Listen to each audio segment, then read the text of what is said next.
మరి ఈరోజు యాకోబు రాసిన పత్రిక 5వ అధ్యాయము 17-18 వచనాలను ఏలియా మన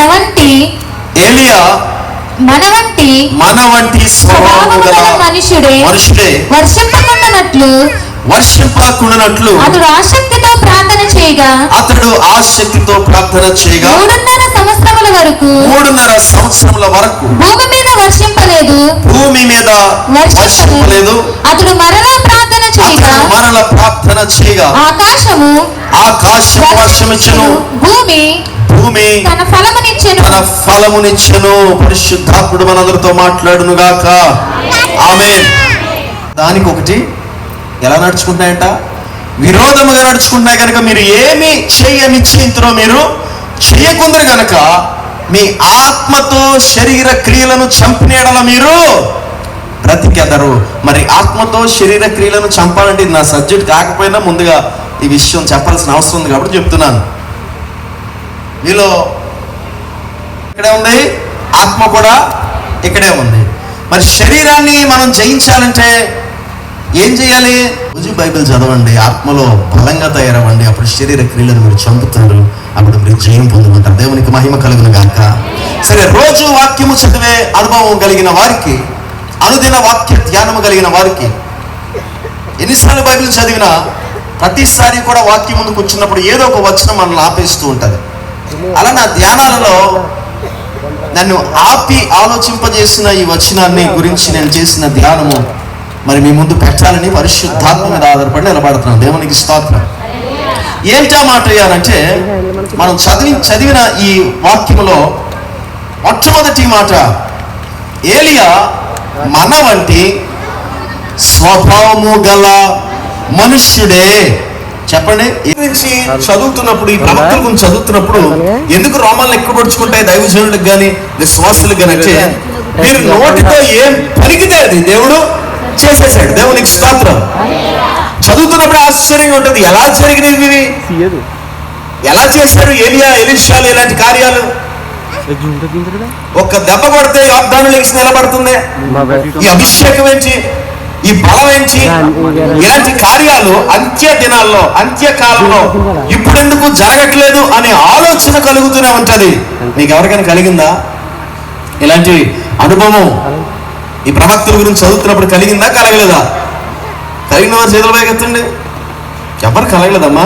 అసలు ఏలి ఎవరో తెలియదండి మాకు, ఎలీషా ఎవరో తెలియదు అని అంటారా? మరే చెప్పడం చక్కగా ఎత్తవచ్చు కదా, కొంచెం ఎక్సర్సైజ్ లాగా ఉంటుంది. దేవునికి మహిమ కలుగును కాదు.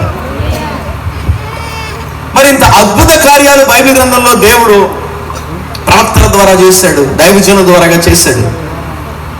మరి ఈ కాలంలో అలాంటి కార్యాలు ఎందుకు జరగట్లేదు, ఎందుకు చేయలేకపోతున్నాం? కనీసం అలాంటి కార్యాల్లో ఒక 10% కార్యాలు కూడా ఎందుకు జరగట్లేదు ఈ అంత్య దినాలలో అనేది ఒక ప్రశ్న. ఈ ప్రశ్న అందరికి కలుగుతుంది, నాకు కలిగింది. అలా వాక్యం ధ్యానిస్తూ వెళ్తున్నప్పుడు ఈ వచనం దగ్గర ఆగిపోయింది. ఎందుకనంటే ఈ మాట ఏలియా కూడా మన వంటి స్వభావము గల మనుష్యుడే అనే మాట ఆపేస్తుంది. మన గోదావరి భాషలో చెప్పాలంటే, ఒక నలుగురు కూర్చుని మాట్లాడుతున్నప్పుడు, ఉదాహరణ మాత్రమే, నలుగురు కూర్చుని మాట్లాడుతున్నప్పుడు ఎవరైనా ఒకరు వచ్చి, అరే చూసావు పలానా వాడు, అబ్బో పెద్ద ఇల్లు కట్టాడంటరా, చాలా డబ్బున్నాడంటరా, చాలా సాధించాడంటరా అని చెప్తున్నారు అనుకో, ఆ నలుగురిలో ఒకడు ఎలా ఉంటాడంటే, ఊరుగురా ఆడేమో పైన దిగి వచ్చాడేటి, విన్నారా ఈ మాట అంటారా అందరా? ఆడేమన్నా పైనుంచి దిగి వచ్చాడా? ఆడు కూడా మనలాంటి ఇంచుమించుగా ఈ మాట ఆ మాటకు సరిపడినట్టుగా అనిపిస్తూ ఉంది. దేవునికి స్తోత్రం. హల్లెలూయా. ప్రవక్తలను చూసి, వారి కార్యాలను చూసి ఆశ్చర్యపోతున్న సంఘాలకు, ఆశ్చర్యపోతున్న విశ్వాసులకు ఈ దైవజనుడు అంటున్నాడు, రాస్తున్నాడు, ఏలియా కూడా నీలాంటి నాలాంటి వాడే, తేడా ఏమీ లేదు.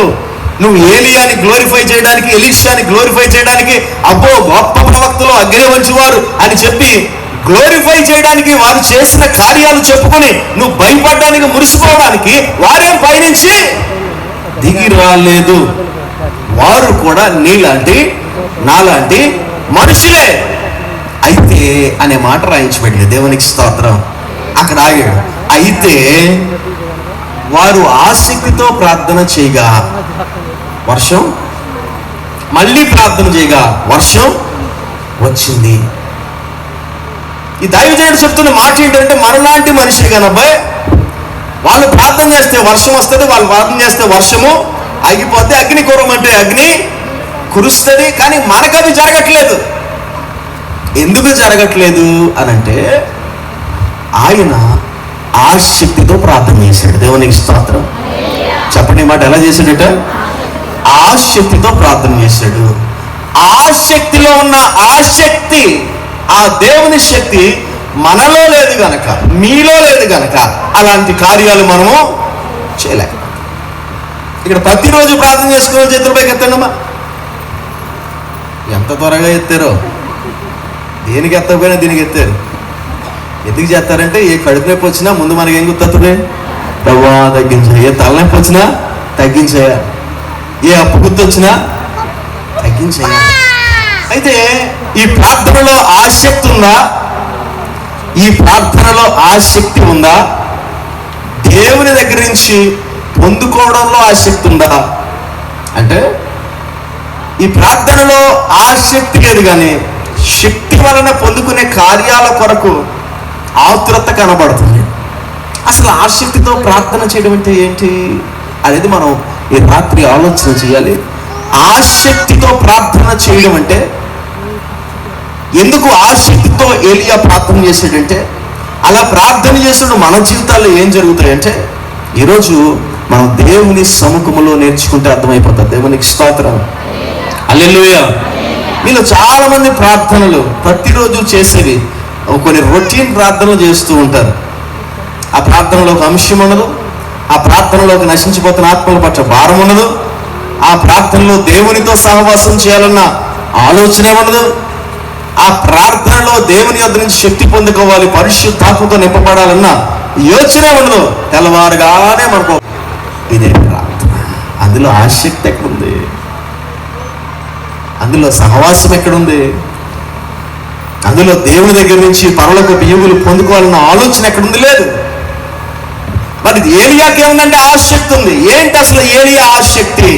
ఈరోజు మనం పరిగణించుకుందాం. చూడండి, మొదటి రాజుల గ్రంథం 17వ అధ్యాయం. మొదటి రాజుల గ్రంథము 17వ అధ్యాయం మొట్టమొదటి వచనం. మొదటి రాజుల గ్రంథం 17వ అధ్యాయం మొట్టమొదటి వచనం. అంతటా గిలాదు కాపురస్తుల సంబంధియగు తిష్బీయుడైన ఏలియా ఆ హోబును వద్దకు వచ్చి, ఎవని సన్నిధిని నేను నిలవబడి ఉన్నానో, ఇశ్రాయేలు దేవుడైన ఆ యెహోవా జీవము తోడు నా మాట ప్రకారము గాక ఈ సంవత్సరంలో మంచైనను వర్షమైనను పడదని ప్రకటించెను. ఆమేన్. హల్లెలూయా. అహాబు అనే ఒక చెడిపోయిన, దేవుణ్ణి తిరస్కరించిన రాజు దగ్గరికి వచ్చి, అతడు చేస్తున్న దుష్టక్రియలను బట్టి కోపించిన దేవుడు తన ప్రవక్తను పంపించినప్పుడు ఏలియా వెళ్ళి అంటున్నాడు, ఎవను సన్నిధిన నేను నిలవబడి ఉన్నానో. దేవునికి స్తోత్రం. ఏమన్నాడు? ఎవని సన్నిధిని నేను. ఏలియా ఆసక్తి ఏంటయ్యా? ఆయన ప్రార్థనకు కారణం ఏంటి? ఎందుకు ప్రార్థన చేస్తుంటాడు ఏలియా పదే పదే అనంటే, మొట్టమొదటి కారణం, ఏలియా ప్రార్థన చేసేదానికి, ఏలియా ప్రార్థనలో గడపడానికి అతనిలో ఉన్న ఆసక్తి ఏంటో తెలుసా? దేవుని సన్నిధిలో ఉండాలి అనే ఆలోచన. దేవునికి స్తోత్రం. ఇప్పుడు చాలా జాగ్రత్తగా వినండి. ఇప్పుడు ఇక్కడ ఉన్న వాళ్ళందరూ మేము దేవుని సన్నిధిలో ఉన్నామని నమ్ముతున్నారా? దీనికని చేతులు వేగెత్తుడు. ఎంతమంది ఉన్నారు దేవుని సన్నిధిలో? మీరందరూ ఉన్నారా? ఇప్పుడు మీరు ఇంటికి వెళ్ళిన తర్వాత ఇదే మాట ఎంతమంది చెప్తారు? నేను ఇంటికి వెళ్ళి దేవుని సన్నిధిలో ఉన్నాను అని ఎంతమంది చెప్తారు? ఇదే మాట రేపొద్దున ఉద్యోగానికి వెళ్ళిన తర్వాత నేను దేవుని సన్నిధిలో ఉన్నాను అని ఎంతమంది చెప్తారు? ఇప్పుడు చేయబోయేది పొలం పనులు చేసుకున్న వాళ్ళైతే పొలానికి వెళ్ళి నేను దేవుని సన్నిధిలో ఉన్నాను ఎప్పుడైనా చెప్పారా? ఎప్పుడైనా చెప్పారా? ఈరోజు ఈ సన్నిధి లేదా ప్రెసెన్స్ అనే మాట ఎక్కువగా వినపడుతుంది. పలానా వాళ్ళ చర్చికి వెళ్తానండి, అక్కడ వర్షిప్ చేస్తే ఏమవుతుంది? బలమైన ప్రెసెన్స్, దేవుని సన్నిధిని నేను ఆ సంఘంలో అనుభవించానండి, పలానా చర్చిలో అనుభవించానండి, పలానా మీటింగ్ వెళ్ళినప్పుడు నేను దేవుని సన్నిధిని అనుభవించానండి, పలానా ప్రాంతంలో పలానా అన్న అక్క పాడుతున్నప్పుడు నేను దేవుని సన్నిధిని అనుభవించాను అని చెప్తూ ఉంటాను. మరి నువ్వు ఇంటికి వెళ్ళినప్పుడు ఏమైపోతుందా సన్నిధి? నువ్వు ఉద్యోగంకి వెళ్ళినప్పుడు ఏమైపోతుందా సన్నిధి? నీ బంధువుల ఇంట్లోకి వచ్చినప్పుడు ఏమైపోయిందా సన్నిధి? నీ ఫ్రెండ్స్తో పార్క్లో ఉన్నప్పుడు ఏమైపోయిందా సన్నిధి? ఏమో తెలియదండి. మీరు గమనించాలి. ఏలియా నేను ఎవరి సన్నిధిని నిలబడి ఉన్నాను అని ఎక్కడికి వెళ్ళి చెప్తున్నాడు? చెప్పాలి మెల్లగా వెళ్దాం లోపలికి. ఎక్కడికి వెళ్ళి చెప్తున్నాడు? ఎక్కడికి వెళ్ళి చెప్తున్నాడు? ఆ హబ్బు మందిరంలో నిలబడి చెప్తున్నాడు. దేవునికి స్తోత్రం. అది ఏమన్నా చర్చ్ అంటారా? అతను ఏమన్నా పరిశుద్ధుడు అంటారా? అభిషేకం కలిగిన దైవజనుడా? ఒక చెడిపోయిన రాజు అతని సముఖంలోకి వెళ్ళి అతని మందిరంలో నిలబడి అంటున్నాడు, నేను ఎవని సన్నిధిని నిలబడి ఉన్నాను. దేవుని జీవము తోడు. దేవునికి స్తోత్రం. హల్లెలూయా. ఈ రాత్రి ఇక్కడ కూర్చున్న నీవు చేసిన ప్రార్థనకు, ఏలియా చేసిన ప్రార్థనకు వ్యత్యాసం ఏంటంటే, నువ్వు ప్రార్థనా స్థలాలకు వెళ్ళి మీటింగ్లకు వచ్చి లేదా పలానా చోటకి వెళ్ళి దేవుని సన్నిధిని అనుభవించాలనుకుంటున్నావు. కానీ ఏలియా ఆసక్తి ఏంటో తెలుసా? నేను ఎక్కడికి వెళ్ళినా దేవుని సన్నిధిని నాతో పాటు తీసుకెళ్లాలన్నట్లుగా ప్రార్థన చేస్తున్నాడు. దేవునికి స్తోత్రం. నేను అహబు మందిరానికి వెళ్తే అక్కడ నాతో పాటు ఏమొస్తుంది? దేవుని సన్నిధి. నేను ఇంటికి వెళ్తే ఇంట్లో దేవుని సన్నిధి. నేను పొలంలోకి వెళ్తే పొలంలో దేవుని సన్నిధి.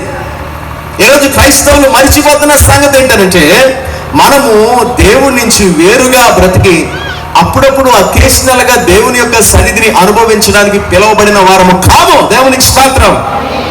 ప్రతి క్షణము, ప్రతి దినము, ప్రతి స్థలములో మన తలపైన ఏముండాలి? చెప్పాలి, ఏముండాలి? దేవుని సన్నిధి ఉండాలి. దేవునికి మహిమ కలుగునుగాక. ఆ ఆసక్తి నీలో ఉండి నువ్వు ప్రార్థన చేసి దేవుని సన్నిధిని పొందుకుంటే నువ్వు ఎక్కడికి వెళ్ళినా, ఎవరి ముందు నిలబడినా దేవుని సన్నిధిలో నేనున్నానని స్పృహతో నువ్వు వారితో సవాలు చేసి మాట్లాడగలవు. దేవునికి మహిమ కలుగునుగాక. ఎలాంటి పరిస్థితుల్లో వెళ్ళినా వారితో నువ్వు సవాలు చేసి మాట్లాడగలవు. దేవుని సన్నిధి అంటే ఎక్కడికో వెళ్ళి తెచ్చుకునేది కాదు, ఎక్కడికి వెళ్ళినా మనతో పాటు తీసుకెళ్ళి. దేవునికి స్తోత్రం. ఇక్కడికి ఎంతమంది దేవుని సన్నిధిని తీసుకుని వచ్చారు చెప్పండి? భక్తుడు అంటాడు, నేను వేకునే లేచి నీ రాక కొరకు సన్నిధిని సిద్ధపరుస్తున్నాను అంటాడు. దేవునికి స్తోత్రం. దేవుడు రావడానికి సన్నిధి ఎవరు సిద్ధపరచాలి? మనం. ఎక్కడికి వెళ్ళినా ఆయన సన్నిధిని ఎవరు తీసుకెళ్ళాలి? మనం. ఎలాంటి పరిస్థితుల్లో వెళ్ళిపోయాం క్రైస్తవులు? ఎక్కడికో వెళ్ళి అక్కడ ప్రెసెన్స్ అనిపిద్దాం పదా. ఎవరో వచ్చారు అభిషేక్తులు, అక్కడికి వెళ్ళి సన్నిధిని అనిపిద్దాం పదా. అదేంటిది? అనుభవించి మరిచిపోయేదా సన్నిధి? పొందుకొని బయటికి రాగానే పోయేదా సన్నిధి? ఎక్కడెక్కడికో పరిగెచ్చి పుణ్యక్షేత్రాలకు వెళ్ళినట్టుగా క్రైస్తవులు కూడా ఎక్కడికెక్కడికో వెళ్తే వచ్చేదా సన్నిధి? కాదు. నువ్వు ఎక్కడికి వెళ్ళినా నీతో పాటు వచ్చేది సన్నిధి. దేవునికి మహిమ కలుగునుగాక. ఈరోజు ఎలాంటి క్రైస్తవుడిగా ఇక్కడ సన్నిధిని తీసుకొచ్చిన విశ్వాసిగా ఉన్నావా? లేదా నువ్వు బయటికి వెళ్ళగానే దేవుని ప్రభావం పోతుందా? దేవుని యొక్క శక్తిని ఎదిరించి వెళ్ళిపోతుందా? దేవుని నువ్వు అనుభవించలేకపోతున్నావా? నువ్వు ఏది పలికితే అది చేసే అధికారము, అది జరిగే అధికారము, అట్టి కృప ప్రభు నీకు అనుగ్రహించబడినా నువ్వెంత ప్రార్థన చేసినా, ఎన్ని సంవత్సరాలు ప్రార్థన చేసినా ఆ కార్యం జరగట్లేదా? కారణం ఏంటో తెలుసా? నువ్వు దేవుని సన్నిధిలో, దేవుని సన్నిధి కొరకు ప్రార్థన చేయట్లా. సన్నిధి అనగా ప్రత్యక్షత, సన్నిధి అనగా ఆయన కరుణా హస్తము. దేవునికి స్తోత్రం. సన్నిధి అనగా ఆయన ప్రసన్నత, సన్నిధి అనగా ఆయన అభిషేకం. నువ్వు ఎక్కడికి వెళ్ళినా ఒక చెయ్యి నీతో పాటు రావాలి. దేవునికి స్తోత్రం. ఆయన ప్రసన్నతను అనుభవించాలి. ఎక్కడున్నా, ఏ పని చేస్తున్నా నువ్వు దేవునితో సంభాషిస్తూ ఉండాలి. దేవుడు నీతో మాట్లాడుతూ ఉండాలి. దేవునికి స్తోత్రం. ఈరోజు నువ్వు ప్రార్థన చేయవలసింది దేని కొరకు? ప్రభువా, నిత్యము నీ సన్నిధి నాకు తోడుగా ఉన్న జీవన తండ్రి. హల్లెలూయా. యాకోబుతో దేవుడు అంటున్నాడు, ఆదికాండం 28:15 పేతురు దగ్గర దర్శనం చూసి అక్కడ ఒక రాయి నిలబెట్టి నీళ్ళు దాని మీద పోసినప్పుడు యాకోబుతో దేవుడు అంటున్నాడు, నా సన్నిధి నీకు తోడుగా వస్తుంది, నీ తోడయుండి నీవు వెళ్ళు ప్రతి స్థలమందు నిన్ను కాపాడుచు ఈ దేశమునకు రప్పించదను, నేను నీతో చెప్పినది నెరవేర్చే వరకు నేను విడవను. దేవునికి స్తోత్రం. దేవుని సన్నిధి ఎలాంటిదట? ఎక్కడికి వెళ్ళినా మనతో వచ్చి ప్రతి స్థలంలో మనల్ని కాపాడుతూ, మనతో ఆయనకు ఎంత పని ఉందో ఆయన చిత్తం అంతా నెరవేరే వరకు మమ్మల్ని విడిచిపెట్టందే సన్నిధి. దేవునికి స్తోత్రం. హల్లెలూయా. ఈరోజు ఎంతమంది అలాంటి సన్నిధిని పొందుకొని ఇక్కడికి వచ్చారు? ఎంతమంది అలాంటి ప్రసన్నతలో జీవిస్తున్నారు? మిమ్మల్ని మీరు ప్రశ్నించుకోవాలి. మన దేవుడు తాత్కాలికంగా మన మీదకి వచ్చి ఆ తర్వాత విడిచిపెట్టేవాడు, సదాకాలం మనతో ఉండేవాడు. దేవునికి స్తోత్రం. హల్లెలూయా. ఆ ఆలోచన లేక భక్తి కేవలం తాత్కాలమే, భక్తి కేవలం ప్రార్థన కేవలం అప్పుడప్పుడు చేసేదే అనే ఆలోచనతో ఆదివారం ప్రార్థన, మళ్ళీ సోమవారం శనివారం వరకు మన వేషాలు మనయే, మన పనులు మనయే, మందిరాల్లో దూతలమే, ఇంటికి వెళ్ళగానే భూతాలమే, ప్రార్థనలో హల్లెలూయా అంచో, బయటికి వెళ్ళగానే వెళ్ళవయ్యా, భాష మారిపోద్ది, వ్యవహారం మారిపోద్ది. కారణం ఏంటంటే నా మీద దేవుని సన్నిధి ఉన్నది అనే స్పృహను కోల్పోయావు కనుక. దేవుని సన్నిధి నీ మీద ఉంది అన్న స్పృహ నీకుంటే ఎవరితో మాట్లాడినా జాగ్రత్తగా మాట్లాడతావు, ఏ పని చేసినా జాగ్రత్తగా చేస్తావు, ఎక్కడున్నా దేవుని మహింపరుస్తావు. అంధకారంలో వెళ్తున్నా సరే దేనికి భయపడవు. దేవునికి స్తోత్రం. ఎవరు ముందున్నా సరే ధైర్యముగా మాట్లాడతావు. ఈరోజు క్రైస్తవులు ఎందుకు పిరికివారైపోయారు? ఎవరో కొట్టడానికి వస్తే ఎందుకు బెదిరిపోయి పారిపోతున్నారు? సువార్త చెప్పడానికి ఎందుకు వెనకడుగు వేస్తున్నారు? బైబిల్ పట్టుకుని కనీసం ఎందుకు వీధుల్లో తిరగలేకపోతున్నారు? కారణం ఏంటో తెలుసా? చర్చిలో దేవుడు మాతో ఉన్నాడు, చర్చిలో సన్నిధి అనుభవించామనుకుంటున్నారు తప్ప మేము ఏ చోటుకి వెళ్ళినా ప్రతి స్థలమందు మాతో పాటు వస్తున్న దేవుడు సజీవమైన వాడు, మా తలపైన ఆయన హస్తం ఉంది అనే విశ్వాసం లేదు కనుక వణుకు భయం కలుగుతుంది. ప్రియ దేవుని బిడ్డలారా, ఈ రాత్రి ప్రభు మాట్లాడుతున్నాడు. నేను ఏర్పరుచుకున్న దేవుడు ఎలాంటి దేవుడు అంటే, ఎక్కడికో నువ్వు వెళ్తే అక్కడ నీ హృదయంలోకి వచ్చి నీతో పాటు ఉండే దేవుని నువ్వు సేవిస్తున్నావు. దేవునికి స్తోత్రం. జాగ్రత్త. భయభక్తులు కలిగి సేవించు, గడగడ వణుకుచు సంతోషించు, ఎందుకంటే ఆయన నీతో పాటు ఉన్నాడు. ఆయన దహించు అగ్ని. యాకోబుతో ఉన్న దేవుడే నీతో కూడా ఉన్నాడు, నీతో పాటు నడుస్తున్నాడు. నిర్గమకాండం 33:14 మోషేతో అంటున్నాడు, మోషే నా సన్నిధి నీకు తోడుగా వచ్చును. దేవునికి స్తోత్రం. మోషే భయపడుతున్నాడు, అయ్యా దర్శనం ఇచ్చావయ్యా, నడిపించమన్నావయ్యా, కనానుకు తీసుకెళ్ళమన్నావు, ఈ మొండి ప్రజలను చాలా కష్టపడి తీసుకెళ్తున్నాను, అయితే నాతో ఎవరు వస్తారో తెలీదు, ఏం చేస్తారో తెలీదు, ఏంటి ప్రభువా ఇది అడిగినప్పుడు నువ్వు అయ్యో ఆలోచించుకయ్యా, నా సన్నిధి నీకు తోడుగా వచ్చి, నా సన్నిధి నీకు తోడుగా వస్తే ఏం జరుగుతుందో తెలుసా? ఆ కిందకి చదువుకెళ్ళి ఇంటికి వెళ్ళిన తర్వాత అంటున్నాడు, నా మంచితనం అంతా నీ ఎదుట కనుపరుస్తాను. దేవునికి మహిమ కలుగును గాక. నువ్వు ఎలాంటి పరిస్థితుల్లో ఉన్నా, నువ్వు జారిపోతున్న వేళల్లో, నువ్వు తిరిగిపోతున్న వేళల్లో, నువ్వు పడిపోతున్న వేళల్లో నా మంచితనం చూపించి నిన్ను పైకి లేవనెత్తి శత్రు భయం నీలో నుంచి దూరం చేసి ఎవరి ముందైనా ధైర్యంగా నిలబడే కృప నీకు ఇస్తాను. దేవునికి మహిమ కలుగును గాక. ఆమేన్. అలాగే బైబిల్ చెప్తుంది దేవుని సన్నిధి ఎలాంటిదంటో తెలుసా? దేవుని సన్నిధి పొందుకున్న వారు ఎలా మాట్లాడదో తెలుసా? రోమీలు 8:39 ఉంటుంది. నా వైపు చూడండి, తీయొద్దు, నేనే చెప్తాను. కరువైన ఉపద్రవమైన అతిది మరి ఏదైనా, చావైన ఆఖరికి మరణమైన నీ నుండి మమ్ములను వేరు చేయను. దేవునికి స్తోత్రం. హల్లెలూయా. ఇలాంటి విశ్వాసముతో, ఇలాంటి నమ్మకముతో ఇక్కడ కూర్చున్న వారు ఎంతమంది? ఇక్కడి నుంచి బయటికి వెళ్ళగానే ప్రియ దేవుని బిడ్డలారా, దౌర్భాగ్యమైన పరిస్థితి, రేపటి నుంచి మళ్ళీ మీలో పిరికితాం. ఎంతమంది పిరిగి ఆత్మ కలిగి ఇక్కడ జీవిస్తున్నారు? నిజంగా మీ గుండెల మీద చేసుకుని చెప్పండి, సంతోషంగా ఏ భయము లేకుండా ప్రతి రాత్రి మేము పడుకుంటున్నాం అన్నవాళ్ళు ఇక్కడ మీలో ఎంతమంది ఉన్నారు? మాకు దేని గురించి దిగులు లేదండి, దేని గురించి భయం లేదండి, హాయిగా నిశ్చింతగా గుండె మీద చేసుకుని ప్రతి రాత్రి మేము పడుకుంటున్నాం. ఉన్నారా? ప్రతి ఒక్కరిలో ఏదో ఒక దిగులు, ప్రతి ఒక్కరిలో ఏదో ఒక బాధ, ఏదో ఒక వెలితి, ఏదో ఒక భయం. కారణం ఏంటో తెలుసా? దేవుడు సన్నిధి నా పైన ఉన్నది అనే నిశ్చయత లేకపోవడం. ప్రియ దేవుని బిడ్డలారా, దేవుని సన్నిధి నా పైన ఉన్నది అనే నిశ్చయత లేకపోవడం. ఏలియాకి దేవుని సన్నిధి నా పైన ఉన్నది అనే నిశ్చయత కలిగి ఉన్నాడు కనుక అంటున్నాడు ధైర్యంగా ఆపు దగ్గరికి వెళ్ళి, ఇదిగో వర్షం పడకుండా అయిపోతుంది. దేవుని సన్నిధిలో నిలవబడితే ఎవడో వచ్చి నీ రిజర్వేషన్ లాగేస్తాను దేవుని నమ్ముకుని నువ్వేమనాలి? నేను దేవుని సన్నిధిలో నిలవబడి ఉన్నాను. రిజర్వేషన్ కాదు కదా, ప్రాణం తీసేసిన నాకేం కాదు. దేవునికి స్తోత్రం. రిజర్వేషన్ కాదు, ప్రాణమే తీసేయి. తీ ప్రాణం. నేను చస్తేనా ప్రభుత్వం అంటాను. దేవునికి స్తోత్రం. నువ్వు ప్రాణం తీస్తున్నా నీకో మాట చెప్తున్నాను, నువ్వు కూడా ఉగ్రత నుంచి తప్పించుకోవాలంటే ప్రభు నమ్ముకో. దేవునికి మహిమ కలుగునుగాక. రాజుల ముందు, అధికారుల ముందు నువ్వు నిలబడి అధికారముతో మాట్లాడగలగాలి. దేవునికి మహిమ కలుగునుగాక. ఏలియా దేవుని సన్నిధిలో ఉన్నాడు కనుక అతనికి ఏమొచ్చింది?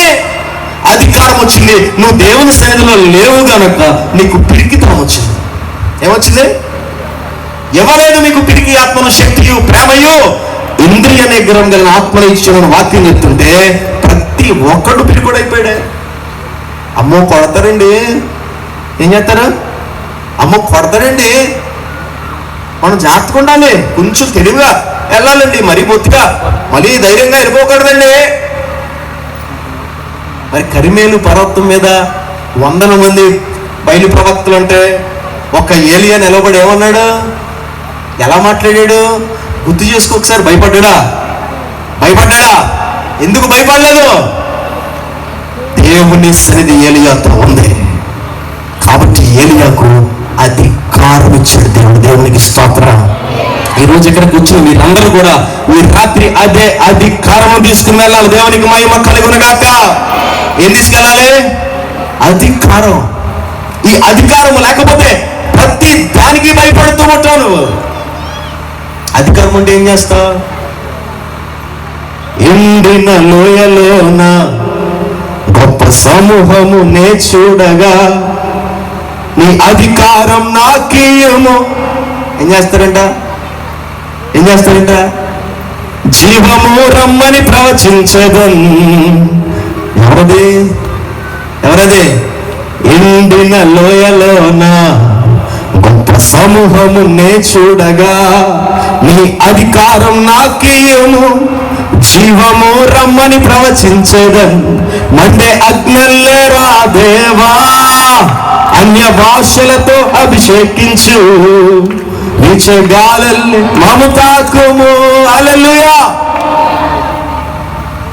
ఎండిన ఎముకలోకి జీవం ఎలా వచ్చిందో తెలుసా? కేవలము దేవుడు చేసిన పని కాదు, అది దేవుడు ఇచ్చిన అధికారము చేసిన పని. దేవునికి స్తోత్రం. నరపుత్రుడా ప్రవచించు, నీకు అధికారం ఇచ్చాను, మాట్లాడు. నువ్వు ఆయన సన్నిధిలో ఉన్నావు. నువ్వేం చేస్తున్నావు? ప్రతికూల పరిస్థితులు వచ్చినప్పుడు ఏం మాట్లాడుతున్నావు? ఎలా మాట్లాడుతున్నావు?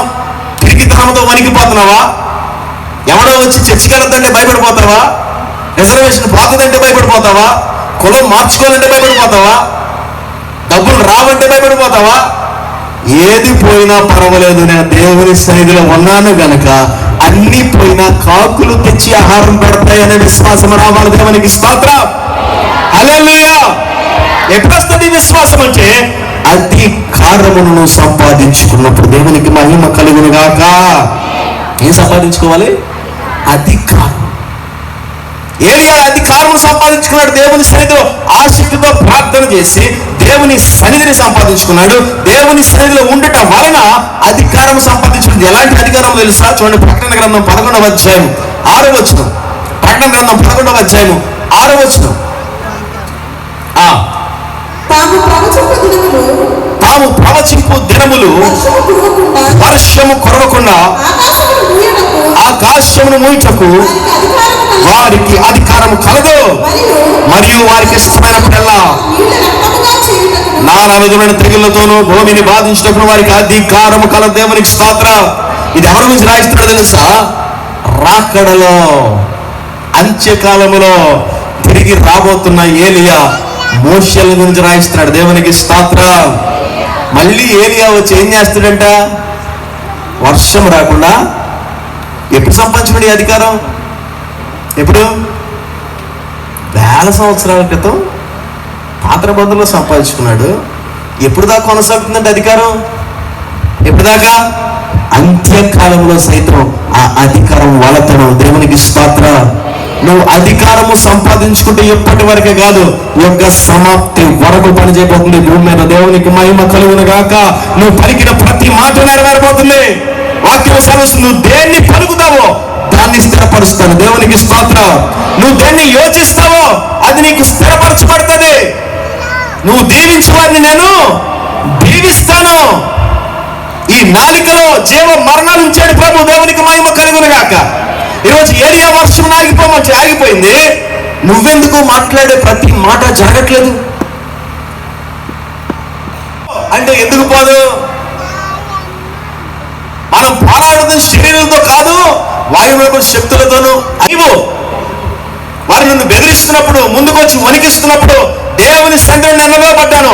ఆయన పని చేయటకు నేను కూడా పాత్రగా ఉన్నాను. నువ్వు నన్ను ఏమీ చేయలేవు అని ఎందుకు చెప్పలేవు?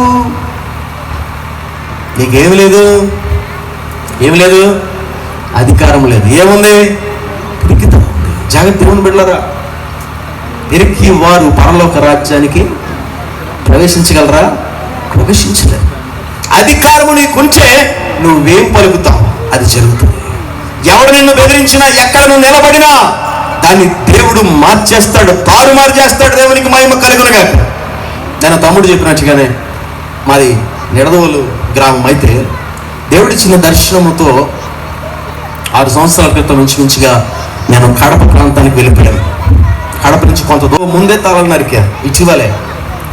అలాంటి ఊరు ప్రభు నాకు చూపించి దర్శనంలో అక్కడికి వెళ్ళమన్నప్పుడు, నేను ఆలస్యం చేసినప్పటికీ దేవుడు తిరిగి మాట్లాడి పంపించినప్పుడు మేము వెళ్ళేసరికి ఒక రోడ్డు కూడా లేదు. భయంకరమైన ప్రజలు. ఏమండి బాగున్నారా అంటే మనం ఏమంటాం? బాగున్నామండి, మీరు ఎలా ఉన్నారండి అంటావా? వాళ్ళు ఏమంటారు తెలుసా? ఏమండి బాగున్నారంటే బాగున్నాం బో అంటారు. ఏమంటారు? బాగున్నాం బో. అమ్మ మీటింగ్ పెడుతున్నాం అమ్మ, సువార్త చెప్తాను రండి అమ్మ అన్నాం అనుకో, వస్తాంలే పో అంటారు. ఇంక అంతే అక్కడ భాష.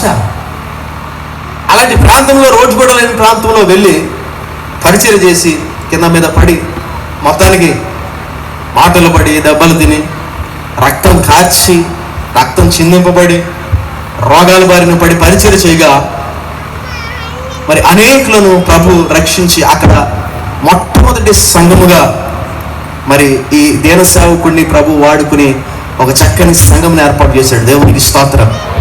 ఏర్పాటై బాప్తిస్మలు ఇచ్చి వారిని దేవుల్లో పెంచుతున్నప్పుడు ఈ మాట్లాడడం, కొట్టడం, తిట్టడం ఇవన్నీ సహజమే, అలవాటైనవి. ఒక రాత్రి ఒక ఫోన్ కాల్ వచ్చింది నాకు 10 గంటల సమయంలో.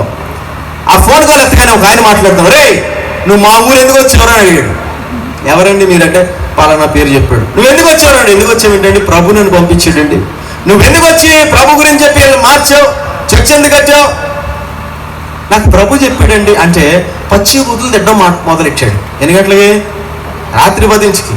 ఆ సమయంలో మరి నా భార్యను చూడడానికి వారి యొక్క చిన్నాన్నగారు కూడా వచ్చారు. అక్కడ నువ్వు సినిమా లాగానే ఇదే మాట వాడాడు, నువ్వు రారా ఈరోజు నీ మెడక మీద తలకే ఉండదన్నాడు. ఏంటది? నువ్వు రా, నేను వచ్చాను, నిన్న ఆపుకునేటెవడో ఆడిని ఆపుకునేటెవడో రండి రా. నేను అన్నాను, చంపమని మీ దేవుడు చెప్పాడు అన్న. ఆయన అన్నాడు, ఎవడు చెప్తావేంటి, నిన్ను చంపి నేను నరకానికి పోతాను, నువ్వు పుణ్యానికి పోదిగాను రా అన్నాడు. అని ఫోన్ పెట్టి ఏముంది, దేవుని సన్నిధి, ఆయన మాట్లాడతాడు కదా, ఆయన మాట్లాడుతున్నాడు. నువ్వు వెళ్ళు అన్నాడు. దేవునికి స్తోత్రం. ఎన్నింటికి? రాత్రి 10కి నువ్వు వెళ్ళు అంటున్నాడు ప్రభు. వెళ్ళే దారిలో ఒక లైట్ కూడా ఉండదు, కొండల మధ్యలోంచి వెళ్ళాలి 13 కిలోమీటర్లు రాత్రి. నేను వెళ్ళు అంటే అన్నాడు. ఇటు పక్కన నా భార్యను చూశాను, అమ్మాయి వెళ్దామా అన్న. ఆవిడ నాకంటే పదండి వెళ్ళిపోదాం. దేవునికి స్తోత్రం. ఇప్పుడు ఆవిడ వస్తాను, పదా దేవునికి స్తోత్రం.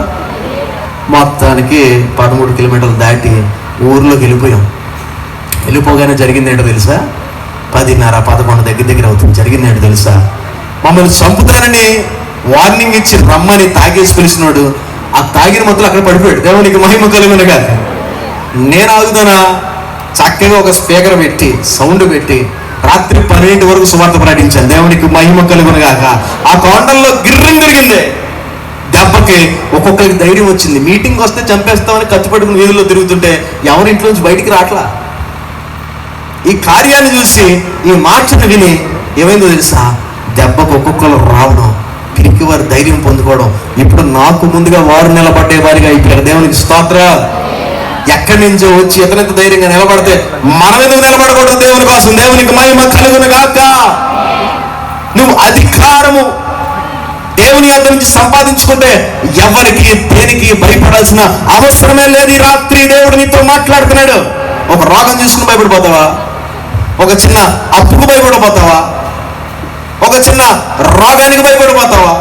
నీకు విరోధముగా ఏ ఆయుధము రూపింపబడినను అది నీ మీద ఏం చేయదంట? వర్ధిల్లదో. రూపింపబడదని దేవుడు చెప్పలేదు, రూపింపబడుతుంది. రూపింపబడినా అది నీ మీద వర్ధిల్లదు. దేవునికి స్తోత్రం. నువ్వు క్యాన్సర్ దగ్గర కూర్చున్నావేమో, నీలో క్యాన్సర్ ఉన్నా అది నీ ఆనందాన్ని ఏమాత్రం తీయవేయలేదు. దేవునికి స్తోత్రం. నువ్వు అప్పు దగ్గర కూర్చున్నా ఏమాత్రం నలిగిపోవు. నువ్వు దుఃఖముతో దగ్గర కూర్చున్నా ఆనంద తైలము తన మీద కుమ్మరించబడుతుంది. ఎప్పుడు తెలుసా? అధికారంతో మాట్లాడు. నీ సమస్యతో మాట్లాడే అధికారంతో. దేవునికి స్తోత్రం. నీ ప్రార్థనలో అధికారంతో ప్రార్థన చేయి. యేసయ్య ఏమన్నాడు? మీరు అడుగునది పొంది ఉన్నామని నమ్మి అది. దేవునికి స్తోత్రం. అందులో ఏముంది? అధికారం ఉంది. దేవునికి స్తోత్రం. ఇది నువ్వు ఇచ్చినందుకు స్తోత్రం అయ్యా. అంటే ఏంటి?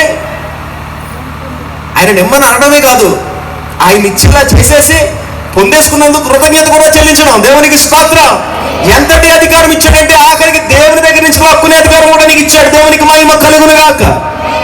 నువ్వు ప్రతి ఇచ్చిన దానికి భయపడిపోయి, ప్రతి ఇచ్చిన దానికి బెదిరిపోయి, ఈ లోకంలో నీతో పాటు ఉన్న దేవుడు ఎంత శక్తిగల దేవుడో నువ్వు విస్మరించి విడిచిపెట్టావు. కారణం ఏంటంటే నీ ప్రార్థనలో ఆ శక్తి.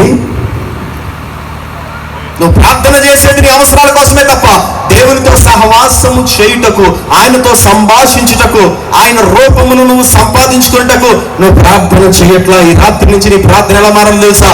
ప్రభువా, నేను ఎక్కడికి వెళ్ళినా నాతో పాటు నువ్వు రావాలి. దేవునికి స్తోత్రం. నేను ఏ పని చేస్తున్నా నీతో నేను మాట్లాడాలి. నేను ఎక్కడ నిలబడినా నీతో సంభాషించాలి. దేవునికి మహిమ కలుగునుగాక. ఈ ఏలియా ఆసక్తి దేవుని సన్నిధి. ఈ ఏలియా ఆసక్తి దేవుడిచ్చే అధికారం. దేవునికి మహిమ కలుగునుగాక. అగ్నిగుండంలో ప్రభుని ఎలాగ ఆరాధించారు వాళ్ళు? మనం చెమటల్లో వాక్యమే అనకపోతే అగ్నిగుండంలో ఎలాంటి ఆరాధనది?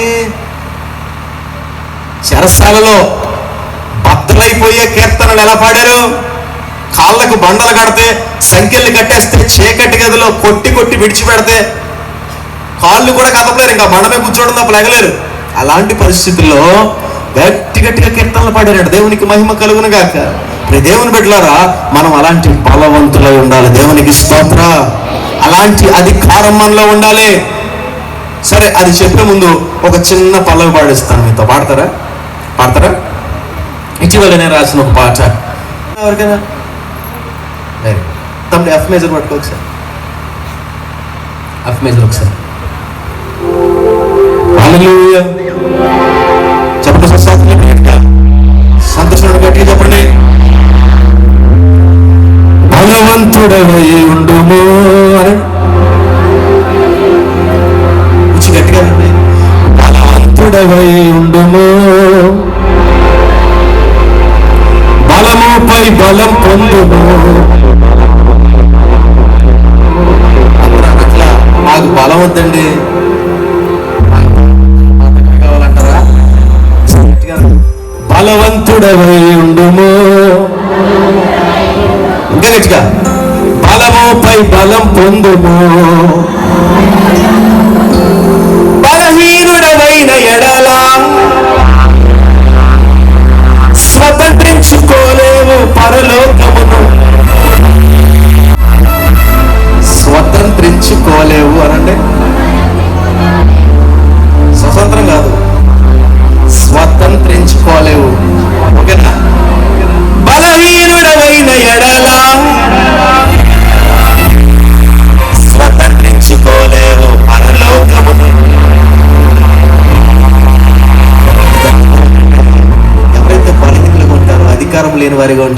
ఉనికి వారిగా ఉంటారు, ప్రతిదానికి జడిసే వారిగా ఉంటారు, దేవుని సన్నిధిని అనుభవించలేని స్థితిలో ఉంటారు. వారికి ఏమి లేదు తెలుసా? బలం తెచ్చుకోవాలి. పడదామా? బలవంతుడవై ఉండుము, బలం పొందు.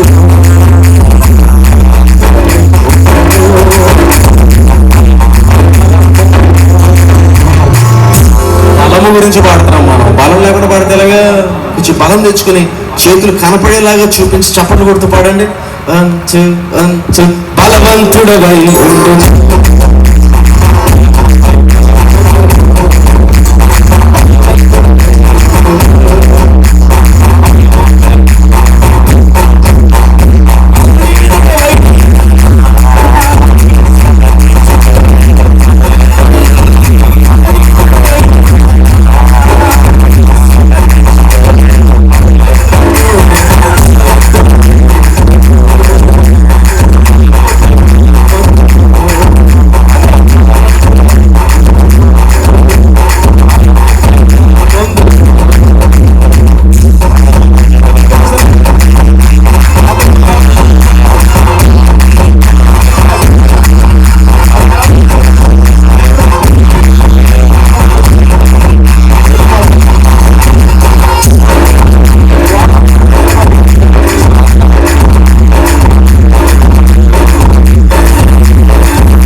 కావాలని వారు గట్టిగా స్తోత్రం చెప్తా.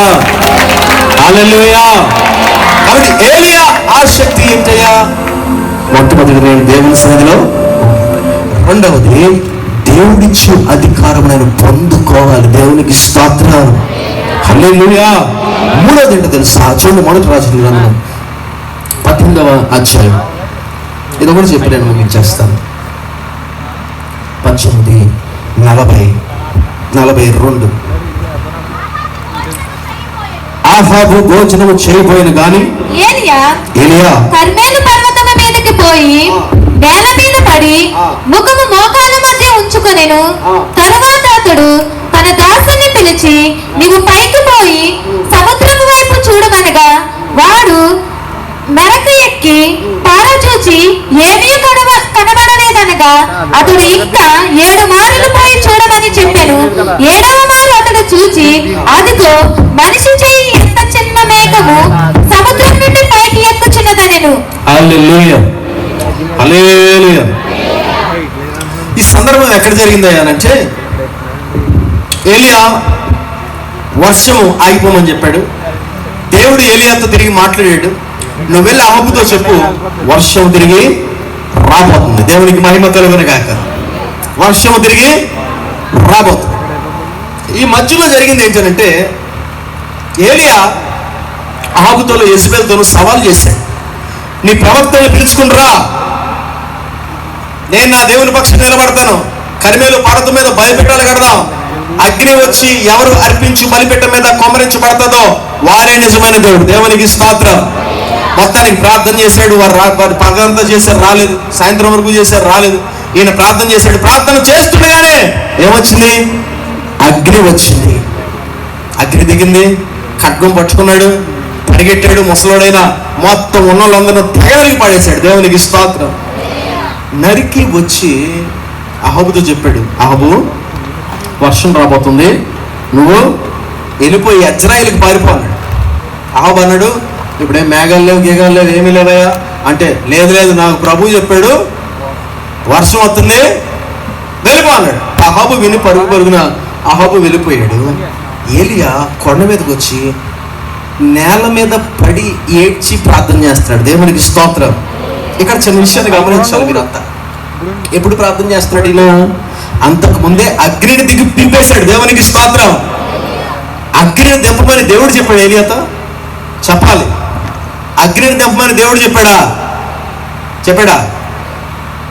ఏలియా ప్రార్థన చేస్తుండగానే, సవాల్ చేస్తుండగానే అగ్ని దిగి వచ్చేసింది. ఇప్పుడు వర్షం కురుస్తుందని ఏలియా చెప్తున్నాడా? దేవుడే చెప్పాడా? దేవుడే చెప్పాడు. దేవుడు చెప్పని దాని కోసం ప్రార్థన చేస్తుండగానే అగ్ని దిగిపోతే దేవుడు చెప్పింది మరి నిశ్చయంగా జరుగుతుందా జరగదా? గొప్ప విజయాన్ని చూసిన తర్వాత కూడా వచ్చి నేల మీద పడి ఏడుస్తున్నాడు. విశ్వాసం లేక కాదు. దేవునికి స్తోత్రం. మీరు గమనించాలి. ఇందులో మీరు తెలుసుకోవాల్సిన సత్యం ఏంటో తెలుసా? ఈ మీటింగ్ అయ్యింది, తీర్మానం చేసుకున్నాం, మీటింగ్లు అద్భుతంగా చేసాం. మీటింగ్లు అవ్వగానే ఇంకా క్రైస్తవులు రిలాక్స్ అయిపోతారు. ఆదివారం అవ్వగానే రిలాక్స్ అయిపోతారు. దేవుడి కొరకు ఏదైనా కార్యం చేయగానే ఇంక మళ్ళీ ప్రార్థన చేయం. అద్భుతమైన మీటింగ్లు చేసాం, కాసేపు ఏం చేద్దాం? రిలాక్స్ అయిపోతాం. అగ్నినే కొమ్మరించేశాడు. దేవుడు చెప్పని అగ్నిని ఏలియా కొమ్మరించాడు. మరి దేవుడు చెప్పిన వర్షం మన నిశ్చయంగా వస్తుందే కదా? వస్తుంది. అయినా సరే ఈ ముసలైన రిలాక్స్ అవ్వకుండా నేల మీద పడి ఏడుస్తూ ప్రార్థన చేస్తున్నాడు. 2 మోకాళ్ళ మధ్యలో తలను పెట్టాడంట. ఎలా ఎప్పుడైనా మీరు ప్రార్థన చేశారా? మోకరించి తలను 2 మోకాళ్ళ మధ్యలో పెట్టగలమా? ఇది ఎలాంటి ప్రార్థన తెలుసా? అంత భారముతో దుఃఖముతో అగ్నిని దింపిన తర్వాత కూడా మళ్ళీ ప్రార్థన చేస్తున్నాడు. ఇది ఎలాంటి ప్రార్థన తెలుసా? అలసట లేని ప్రార్థన. దేవునికి స్తోత్రం. చెప్పండి ఏంటి? చిన్న కార్యం జరిగిపోగానే, ప్రార్థనకు జవాబు రాగానే, ఆదివారం ప్రార్థన అయిపోగానే, మీటింగ్లు సక్సెస్ అయిపోగానే, నువ్వు పాట బాగా పాడేసిన తర్వాత అమ్మయ్యా ఇంకా రిలాక్స్, ఇంటికి వెళ్ళి మా పనులు మేము చేసుకుని ఇంకా దేవుడే గుర్తున్నాడు. ఇక ప్రార్థన గుర్తుంది. రిలాక్స్ అయిపోయాం అంతే. రిలాక్స్ అయిపోయింది క్రైస్తవ్యం. ఏలియా ప్రార్థన చేయగా ఎందుకు వర్షం కురలేదు తెలుసా? అతను రిలాక్స్ అవ్వట్లేదు. దేవునికి మహిమ కలుగును గాక. కంగారు పడుతూ ప్రియ దేవుని బిడ్డలారా, 10:15 అయింది, 10:20 ముగించేద్దాం. కంగారు పడుతూ ఇదే సెకండ్ షో సినిమాకి వెళ్ళావు ఎప్పుడైనా? దేవుని పైకెత్తండి. వాళ్ళు ఉంటారా? ఎప్పుడో వెళ్ళారు. Very good. ఎప్పుడో వెళ్ళుంటారు. 12కి, మరి 10:30కి టైం ఎక్కువైపోయింది బాబా, బస్సు దొరకదని చెప్పి వచ్చావు ఎప్పుడైనా? 12 దాకా కూర్చుని సెకండ్ షో అంతా ఇదాకా చూసి తిరిగ్గా, కానీ దేవుని సన్నిధిలో మాత్రం, మీటింగ్లో మాత్రం అయ్యి బాబోయ్ చెమటలు వచ్చేస్తున్నాయి. ఏంటి? ఎంత చెత్త సినిమా అయినా చెమటలు వచ్చినా చూసేస్తాం. ఇది కాదా దరిద్రం? చేత వినాలి. దేవునికి మహిమ కలుగును గాక. ఎంత అలసట లేకుండా ప్రార్థన చేస్తున్నాడంటే తన దగ్గర ఉన్న సేవకుని పిలిచి అన్నాడు, ఒరే ఆకాశంలో చూడు, వర్షం వస్తుందేమో చూడు, కనిపెట్టంటే వాడు మెరక మీదకి వెళ్ళి చూసి వచ్చాడు. ఒకసారి అయ్యా ఏ మబ్బు కనబట్లా అని చెప్పి ఇతను కొండ మీద ఉంటే అతను మెరక మీదకి వెళ్ళాడు. మెరక ఎక్కి దిగడానికి కొన్ని గంటలు పడుతుంది. దేవునికి మహిమ కలుగును గాక. వెళ్ళొచ్చి చెప్పాడు వర్షం రాట్లా. మళ్ళీ ప్రార్థన చేశాడు. ఈసారి మళ్ళీ వెళ్ళు, మళ్ళీ ప్రార్థన చేశాడు. ఈసారి మళ్ళీ వెళ్ళు. వాడు వెళ్ళాడు, వస్తున్నాడు, మళ్ళీ ఇలా ఎన్నిసార్లు జరిగిందంట? అంటే ప్రార్థన చేసిన ప్రతిసారి రిజల్ట్ పాజిటివా నెగిటివా? చెప్పాలి. పాజిటివా నెగిటివా? ప్రవక్త ప్రార్థన చేస్తే రిజల్ట్ నెగిటివ్గా వస్తుంది. నువ్వు ఒక 2-3 సార్లు దేని గురించి ప్రార్థన చేసి జరగలేదనుకో, ఇంకంతే, ప్రార్థన మానేస్తావు, మందిరం మానేస్తావు, పాస్టర్ గారికి ఫోన్ చేయడం మానేస్తావు, మందిరానికి రావడమే మానేస్తావు, ఎందుకండి ప్రభు ఏం చేసాడండి? అగ్ని దింపిన ప్రవక్తకే 7 సార్లు, 7 అంటే సంపూర్ణ సంఖ్య, అది అంటే సంపూర్ణంగా తిరస్కారమే వచ్చింది. అయినా ప్రార్థన విడిచిపెట్టలేదు, మళ్ళీ ప్రార్థన చేశాడు. 7 మార్లు తర్వాత వాడు వెళ్ళొచ్చు అన్నాడు. దూరముగా ఒక చిన్న మనిషి చెయ్యి అంత మేఘం కనపడుతుంది. దేవునికి స్తోత్రం. ఎంత కనపడుతుంది? చిన్న చెయ్యి అంత మేఘం కనపడుతుంది అని చెప్పగానే ఏలియా లెగిసిపోయి ఏం చేసాడు తెలుసా? పరుగు. దేవునికి మహిమ కలుగును గాక. లెగిసి ఆ సూచన చూడగానే పరుగు పెడుతున్నాడు. పరిగెడితే రథాల మీద ఉన్న అహబు కంటే ముందుగా వెళ్ళి ఇశ్రాయేలు గుమ్మం మీద కూర్చున్నాడు. అహబు షాక్ అయిపోయాడు. ముసలాయన ఎలాగొచ్చేవాడు కంటే నేను పరిగెట్టుకుంటూ వస్తానన్నాడు. దేవునికి స్తోత్రం. మీకు అర్థమవుతుందా? అలసట లేని ప్రార్థన చేస్తున్నప్పుడు ఒక చిన్న సూచన కనపడితే చాలు, నువ్వు విశ్వాస పరుగు ప్రారంభించాలి. దేవునికి మహిమ కలుగును గాక. అలిసిపోకుండా విశ్వసించి ముందుకెళ్ళాలి. అంచె దినాల్లో మనం ఉన్నాం. దేవుని పని ముమ్మరంగా జరగాలి. దేవునికి స్తోత్రం. అనేకులను క్రీస్తు తట్టు తిప్పడానికి మనకి సమయం చాలా తక్కువ ఉన్నది. అపవాది వాడి సమయము చాలా కొంచెమని ఎరిగి మహా ఉగ్రతతో పనిచేస్తున్నాడు. అపవాది గాడు సైతాను మహా ఉగ్రతతో పనిచేస్తున్నాడు. నువ్వు అలసట లేకుండా ప్రార్థన చేసి దేవుని దగ్గర నీ సూచనలు పొందుకుని, లోను పడిందా లేదా, నిరుద్యోగ వృద్ధి పడిందా లేదా, ఫోన్లు అతమాట్లు చెక్ చేసుకోవడం కాదు, అంగన్వాడీ పడిందా లేదా, డ్వాక్రా పడిందా లేదా, ఇది కాదు. అలసట లేకుండా ప్రార్థన చేసి దేవుడి సూచనలు కనపడుతున్నా లేదో పరీక్షించాలి. దేవునికి స్తోత్ర. అప్పుడు నువ్వు వర్షమును ఆపగలిగే శక్తి కలిగిన, అధికారం కలిగిన క్రైస్తవుడిగా మారిపోతావు. దేవునికి స్తోత్రం. ఈ రాత్రి ఎంతమంది మేము మా ప్రార్థన వలన మా పరిస్థితులు మార్చుకోవాలి అని ఆశపడుతున్నారు? చేతులపైకి ఎత్తండి. ఆశ లేదా? ఇంకెన్నాళ్ళు చెప్తావు? మా భర్త మారట్లేదండి, మా పరిస్థితులు మారట్లేదండి, మా అప్పులు తీరట్లేదండి, మా ఆరోగ్యం బాగోట్లేదు. ఇంకెన్నాళ్ళు చెప్తా ఉంటావు? ఎన్నాళ్ళు పాస్టర్ గారి దగ్గర వచ్చి ప్రార్థన అడుగుతా ఉంటావు? దేవుడు నీకే ఇచ్చాడు మా అధికారం. దేవునికి స్తోత్రం. నీకే ఇచ్చాడు అధికారం. నువ్వేమో వెకిలి చేష్టలు చేస్తూ, సమయాన్ని పాడు చేస్తూ, వెకిలి నవ్వులు నవ్వుకుంటూ నీ బ్రతుకుని నవ్వులు పాడు చేసుకుంటున్నావు అంతే. దేవుని సన్నిధిలో కనిపెట్టు, ప్రార్థన చేయి, ఉపవాసం ఉండు, అలసట లేని ప్రార్థన చేయి. అయ్యా నీ సన్నిధి కావాలి, నిరంతరము నేను నీతోనే ఉండాలని ఆశపడుతున్నాను. ప్రతి క్షణము నిన్ను అనుభవించాలని ఆశపడుతున్నాను. ప్రతి క్షణము నీతో మాట్లాడాలని ఆశపడుతున్నాను. నీ స్వరము ఎప్పుడు వినాలని ఆశపడుతున్నాను. నాతో మాట్లాడయ్యా, నాతో ఉండయా, నన్ను దర్శించయ్యా అని నువ్వు అడగలిగితే నీ జీవితం ఇంకొక రకంగా మారుతుంది. క్రైస్తవులు చాలా మంది వెకిలి తెలియని ప్రభువా, మాకు తెలియని వాక్యం, మాకు తెలియని ప్రార్థన, మాకు తెలియని పాట, 4-5 సార్లు మేము బైబిల్ చదివేసాం, వీడెవడో వచ్చి ఎక్కడి నుంచి ఏదో చెప్తున్నాడు, మేము వినేయాలంట, త్వరగా వదిలితే పోతాం, పడుకుంటాం. అది నీ దౌర్భాగ్యం. దేవుని సన్నిధిని తలపైన ఉంటే, ఆయన నీతో మాట్లాడుతూ ఉంటే, ఇది చెయ్యి అది చెయ్యి అని చెబుతూ ఉంటే, నేను నడిపిస్తూ ఉంటే, నేను రక్షిస్తూ ఉంటే, అధికారంతో పలికిన ప్రతి మాట నెరవేరుస్తూ ఉంటే, అప్పుడు తెలుసుకుంటావు అసలు దేవుని సన్నిధి కూడా విలువేంటో. అప్పుడు దాకా దైవజనుల మాటలు నీవు ఎక్కిరిందా, అప్పుడు దాకా వాక్యం నీకు వెటకారం, నీ బ్రతికే నవ్వులు పాలు. రాత్రి ప్రియ క్రైస్తవుడు అలా నువ్వు బ్రతకొద్దు. ఏలుగా కూడా నీ వంటి నా వంటి మనిషే. ఈ రాత్రి ఇక్కడికి నువ్వు ఎలాగొచ్చినా తిరిగి ఏలియా వలె వెళ్ళాలి. దేవునికి స్తోత్రం. ఎలా వచ్చినా అధికారంతో వెళ్ళాలి. అలా వెళ్ళాలంటే నువ్వు చేయాల్సింది ఏంటో తెలుసా? ప్రార్థన దేవునితో చెప్పు, అయ్యా ఈ రోజు వరకు నా అవసరాల కోసం ప్రార్థన చేశాను, ఇక నుంచి నీ సన్నిధిని అనుభవించడానికి ప్రార్థన చేస్తాను. ఈ రోజు వరకు పిరికితనంతో బతికాను, ఈ రోజు నుంచి నువ్వు ఇచ్చిన అధికారం పొందుకుని నేను ప్రవచిస్తాను. దేవునికి స్తోత్రం. పరిస్థితులను తారుమారు చేసే శక్తిని పొందుకుంటాను. ఎవడి ముందనే ధైర్యంగా నేను నిలబడడానికి సిద్ధపడతాను. పిరికి క్రైస్తవుడిగా బ్రతకను, పిరికి వాడిగా చావను. పిరికి వాళ్ళు ఎవరైనా ఉంటే ఈ రాత్రి ధైర్యం పొందుకొని వెళ్ళండి. పిరికితనంతోనే వెళితే అదే పాత బతుకు. మళ్ళీ ఎన్నాళ్ళు భయపడతావు, ఎన్నాళ్ళు ఏడుస్తావు, ఎన్నాళ్ళు నా బతికింది అని దిగులు పడతావు. నేను ప్రకటిస్తున్న దేవుడు ఎలాంటి దేవుడో తెలుసా? అంధకారము వెలుగుగా మార్చగలిగిన దేవుడు. దేవునికి స్తోత్రం.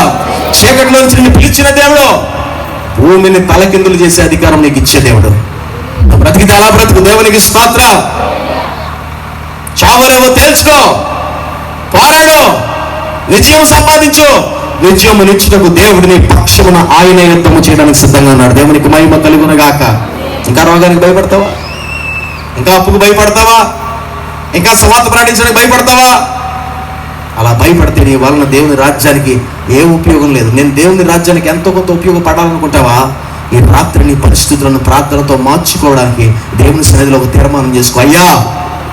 అయ్యా ఈ రోజు నుంచి నా మోకాళ్ళు అరిగేలా ప్రార్థన చేస్తాను, అలసట లేని ప్రార్థన చేస్తాను, 3 మార్లు కాదయ్యా, వీలు చేసుకుని వీలు పడకపోయినా ప్రార్థన చేస్తాను. నిత్యము నీతోనే మాట్లాడతాను, ఫోన్తో కాదు, చుట్టుపక్కల అమ్మలక్కలతో కూర్చుని ముసలమ్మ వచ్చేట్లా కాదు. పెట్టేవాళ్ళు లేరు ఇక్కడ. ఎంత పోకిరి మాటలు రానే వద్దన్నాడు కదా బైబిల్లో. దేవునికి స్తోత్రం. ఇదే పనికి వాళ్ళ మాట. పక్కింట్లో ఏం జరిగింది, ఎదురింట్లో ఏం జరిగింది, వెనకాల ఇంట్లో ఏం జరిగింది, అసలు నీ ఇంట్లో ఏం జరుగుతుంది, నీ ఆత్మకి ఏం జరుగుతుంది, నీ కుటుంబంలో పరిస్థితులు ఏంటి? అవి ఆలోచించు. పనికి వాళ్ళ మాటలు పక్కది.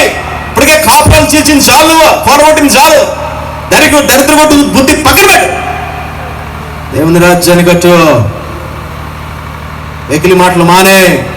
నెలలో ఒక్కరోజైనా, మీరందరూ ఈ ప్రాంతంలోనా కదా, నెలలో ఒక్కరోజైనా మా ప్రాంతం వరకు కన్నీరు కార్చి ఉపవాసం ఉండి ప్రార్థన చేస్తామని చేతులు పైకెత్తండి.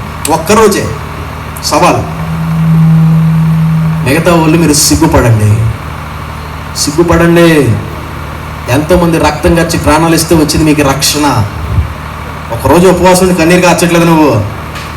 నెలలో ఒక్కరోజు, 3 నెలలకు ఒక్కరోజు, 6 నెలలకు ఒక్కరోజు. కన్నీటి ఆత్మను పొందుకో, కన్నీటి అభిషేకాన్ని పొందుకో. దేవుని దగ్గరికి వచ్చి, మా ప్రాంతంలో నశించిపోతులు ఉన్నారయ్యా, వ్యభిచారులు ఉన్నారయ్యా, పాపంలో ఉన్నవారు ఉన్నారు, అక్రమ సంబంధాలతో ఉన్నారు, బలహీనులు ఉన్నారు, రోగులు ఉన్నారు, వారిని స్వస్థపరచు ప్రభు అని నువ్వు కన్నీరు విడువు. దేవునికి స్తోత్రం. నువ్వు చేయకపోతే చేస్తున్న దైవజనుల కొరకు వారానికి ఒకరోజైనా కన్నీరు కార్చు. స్త్రీలు తెల్లగవడం కాదు, మీ మోకాళ్ళు నల్లబడితే మోకాళ్ళు తెల్లబడతాయి అన్నాడు ఎప్పుడో ఒక భక్తుడు. దేవునికి స్తోత్రం. మహిమ ఉండాలి మీ మొహంలో, మీ మాటలో దయ ఉండాలి, ఆదరణ ఉండాలి, కృపతో నలుగురిని ఆదుకోవాలి. మీరు మాట్లాడితే నలుగురు క్రీస్తు చెంతకు చేర్చబడాలి. అది కన్నీరు, కొవ్వ కండ్లు ధరించండి. దేవునికి స్తోత్రం. అలసట లేని ప్రార్థన చేయండి. ఈరోజు ఒక తీర్మానం చేసుకోండి, కనీసం ఒక 2 గంటల ప్రభుని సన్నిధిని ఏడుస్తాను, అలసట లేకుండా ప్రార్థన చేస్తాను, నీ సన్నిధిని అనుభవిస్తాను, అధికారం సంపాదించుకుని నా భర్త రక్షణ కొరకు, నా కుటుంబ విడుదల కొరకు నేను పలుకుతున్న నోటితో ఎక్కడి నుంచి ఈ వ్యసనము నా భర్తను ఏలకుండును గాక. పలుకుదా వెళ్ళి? అధికారం ఉందా? పలకవలసి నువ్వేమంటావు? ఈ తాగుబోతుడండి, వీడు అసలు దేవుడు చెప్పినా మారడండి. ఎవడు చెప్పినా? దేవుడిగా చెప్పినా మారడని పాస్టర్ గారు దగ్గరకు వచ్చావు. కాబట్టి చందే పాస్టర్ గారు ప్రార్థన చేయండి, మా ఆయన తాగట్టు చేస్తానమ్మా. స్త్రీలారా అధికారం తెచ్చుకోండి, పురుషులారా అధికారం తెచ్చుకోండి. నా పిల్లడండి తాగుబోతాడు, చెడిపోయాడు నా కొడుకు, నా కడుపును చెడబుట్టాడండి. తండ్రులు పిల్లలు తిట్టలేదా? వీడు పుట్టకపోయినా నువ్వు చెత్తపోండ్రా. అదే నోటితో దేవుని సన్నిధిలో గడిపి అలసట లేకుండా ప్రార్థన చేసి సన్నిధిని అధికారం సంపాదించుకుని ఈ వారములోనే నా దేవుడు నిన్ను మార్చబోతాడు. నీ కొడుకుతో పలుకెళ్ళి అప్పుల వాళ్ళు వచ్చి విసిగిస్తుంటే పలుకు, నా దేవుడు ఈ సంవత్సరమే నీ అప్పును తిరిగి ఇచ్చేలా నన్ను చేయబోతున్నాడు. అది చెయ్యు నువ్వా? అధికారం లేదు, పిరికిదానివి, పిరుకోలు ఎక్కడి నుంచి పిరుకోలకి వెళ్ళొద్దు. దేవుని సన్నిధిలో కన్నీరు కార్చండి. అయ్యా పిరికితనమును తీసేయండి, పిరికి ఆత్మను తొలగించండి. ప్రతి దానికి భయపడుతున్నానయ్యా, నాకు అధికారం కావాలి, ప్రార్థన యోధురాలుగా నేను మారాలి, ప్రార్థన ఆత్మను నా పైన కుమరించండి అని నువ్వు ప్రార్థన చేయగలిగితే నీకు శుభవార్త. ఎక్కడి నుంచి అధికారం నుంచి సన్నిధిని నీ ఇంటికి నువ్వు తీసుకెళ్ళబోతున్నావు. దేవునికి స్తోత్రం. విశ్వసించిన వారు అందరికీ వాక్యం అర్థమైందని అనుకోను, అందరూ పట్టుకున్నారనుకోను, పట్టుకున్న ఒక 5గురు 6గురు మీరు చరిత్రను తిరగరాయిపోతున్నారు. దేవునికి స్తోత్రం. లేచి నిలబడదాం, ప్రార్థనలోకి బిద్దాం. ప్రార్థనలోకి బిద్దాం. ఏలియా మానవంచి మనుష్యుడే, కానీ కార్యములు జరిగినాయి. కారణం ఆశక్తితో ప్రార్థన చేశాడు, కారణం సన్నిధిని సంపాదించుకున్నాడు, కారణం అధికారముతో ప్రవచించాడు. రాత్రి ప్రియ దేవుని బిడ్డ, ఎందుకొరకు ప్రభుని వెంబడిస్తున్నావు? ఎందుకొరకు మార్కులు వేయడానిగా దైవజనుడికి ఈయన ఇలా చెప్పాడు, ఆయన అలా చెప్పాడు, ఈయన ఇలా చెప్పాడు, ఇక్కడ తప్పు చెప్పాడు, అక్కడ గుర్తుపెట్టుకో. దేవుని ఆత్మ నిన్ను సంధించడానికి నువ్వే అవకాశం ఇవ్వకపోతే జాగ్రత్త, నీ పరిస్థితి ఘోరాతి ఘోరమైపోతుంది. దేవుడు మాట్లాడుతున్నాడు, పట్టుకో. హృదయంలో వాక్యాన్ని పెంచుకో. విన్న వాక్యాన్ని బట్టి తీర్మానం తీసుకో. నీతో మాట్లాడుతున్నవాడు దైవజనుడు కాదు, దేవుడు. దైవజనుడు ఒట్టు మనుషుడే, వాడు మాట్లాడితే ఉపయోగం లేదు. వాడు నీలాంటి మాంసం కలిగిన వాడే, పైనుంచి దిగి వచ్చిన వాడు కాదు. ఏలియా కూడా పైనుంచి దిగి వచ్చిన వాడు కాదు, కానీ సజీవంగా పైకి వెళ్ళిన వాడు. దేవునికి స్తోత్రం, హల్లెలూయా. ఈ రాత్రి అలాంటి శక్తులు పొందుకోవాలి. ఈ రాత్రి అలాంటి శక్తులు పొందుకోవాలి. ప్రభు దగ్గర కన్నీరు కార్చు, ఆయనను అభిషేకించేయాలి. ఆయనను అభిషేకించు. నీ ఆత్మతో నన్ను తాకు, నన్ను ముట్టయ్యా.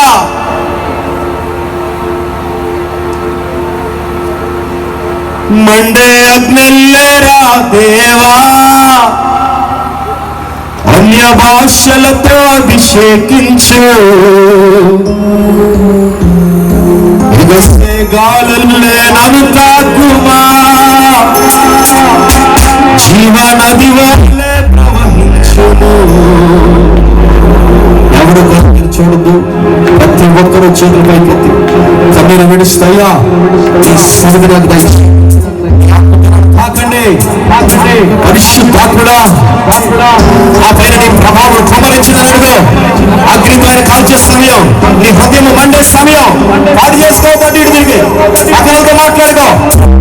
చూడు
ఆవరించగా అహము భయపడినను అగ్ని వర్షముకు మలుచుగా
పర్వతము